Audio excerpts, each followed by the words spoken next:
All right, yeah. This is Hal Turner. It's, I guess, Friday, June 26th, and I'm calling from inside the Essex County Jail in Newark, New Jersey.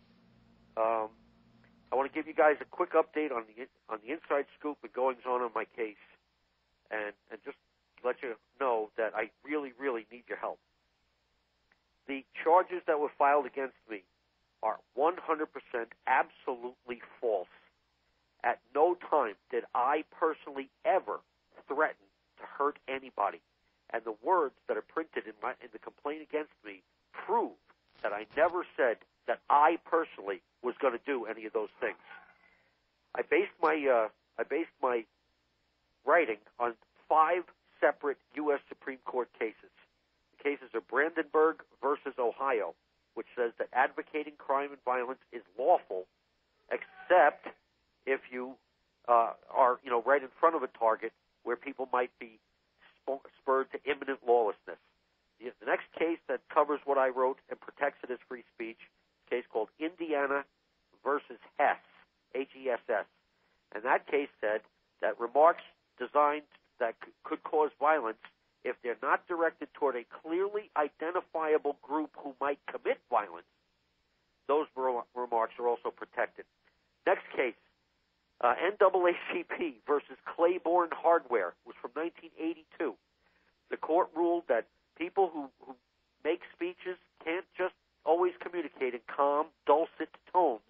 They have to be engaging to the audience. They have to, get the audience's attention. And that's what I did with my writings. So I am totally confident that everything I said was within the meaning of the law based on those Supreme Court cases, and I am confident that we can defeat this case. But it is going to cost a fortune to battle the federal government of the United States, and I need your help. There's a problem between me and my family. All the pressure of these arrests and all the pressure and years of publicity have put my wife in a situation where she and I are not working as a team anymore. I'm absolutely on my own. And so without your help, there's no way I can get out of jail. They want like $200,000 bail. Without your help, there's no way I can get out of jail to even assist in my own defense. You guys have my home address, Hal Turner, Turner, 1906 Paterson Plank Road, and the city is North Bergen, Bergen, New Jersey, 07047. I'm begging you, please help get me out of jail. Please send whatever cash, check, or money order you can to my wife, Phyllis, Phyllis. Last name is Turner. Now, the studio line, 201-484-0060, is still working, but I'm not sure we're going to be able to keep the server up. So it may go down on its own in the next couple of days. But if we can get some money in here, we can keep it up and keep you guys abreast of what's going on. I am not cut out for this, folks. Internet tough guy and all, but I got to tell you, I am not cut out for where I am. The police department, the U.S. Marshals have me in protective custody because I'm in Essex County Jail, and I'm pretty much the only white guy here.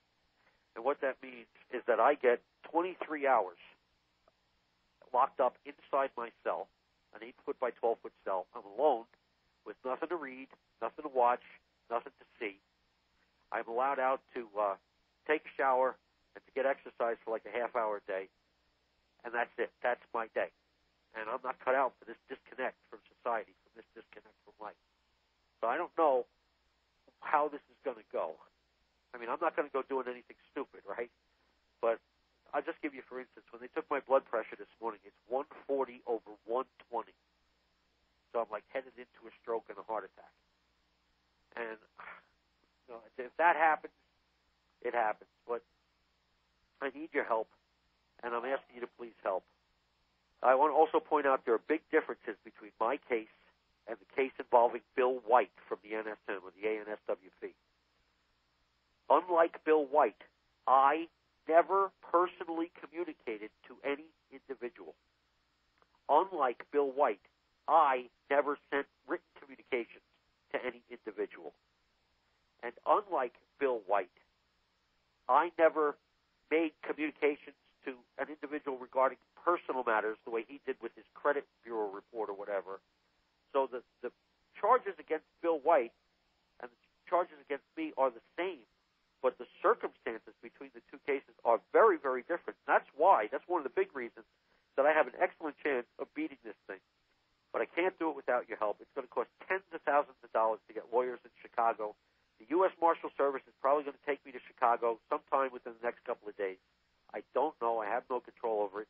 And I won't be able to talk to you probably ever again. Oh, incidentally, one final thing. You know how James Wickstrom always says you only take flak when you're over enemy territory? I want to prove to you that this whole thing was designed to shut me up. The conditions of my release on bail, if I'm able to get the bail, the conditions of my release are I have to stay in the house under house arrest with electronic monitoring.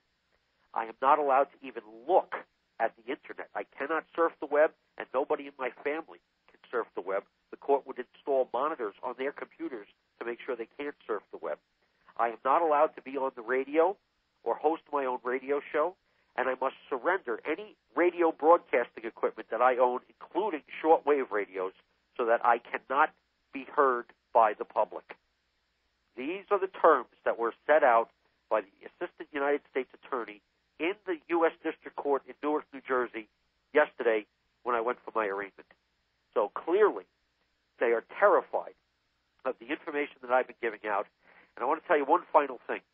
The FBI agents that raided the house on Wednesday, guys, one agent's name is Dan Bruner, B-R-U-N-E-R. He's from the FBI in Newark, New Jersey. Then there's Kimberly F., middle initial F. Last name is Wojciech or Wojciechowicz, it's some Polak name like that. And then another agent came out from Chicago. His name was Mark Walschraliger or something like that. It's on the search warrant, and I'm going to ask my people to scan that search warrant and post it up on the web so you guys can see the guy's name. All of those agents said to their bosses on their phones in front of me, we don't have probable cause to arrest this guy. This guy is harmless. In fact, Mark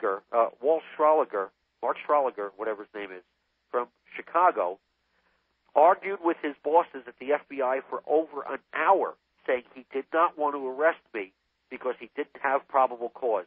And he was not only ordered to arrest me, but he was told if he didn't arrest me, he'd lose his job. This prosecution of me is 100% political.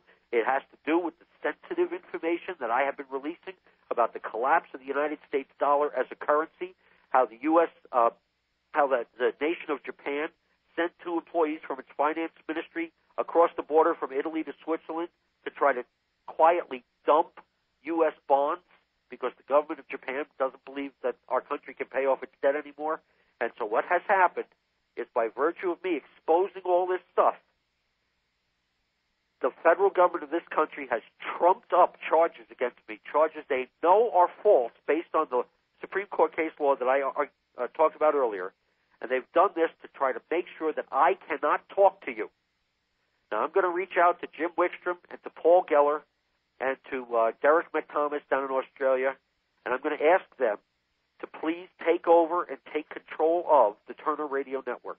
I want that website to stay online. I need those shows to stay online.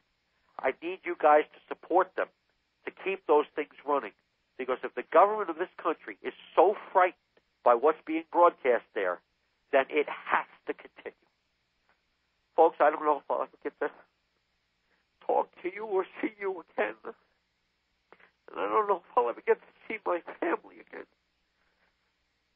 But freedom and truth are worth fighting The jail for. administration will disconnect your call in 5 minutes.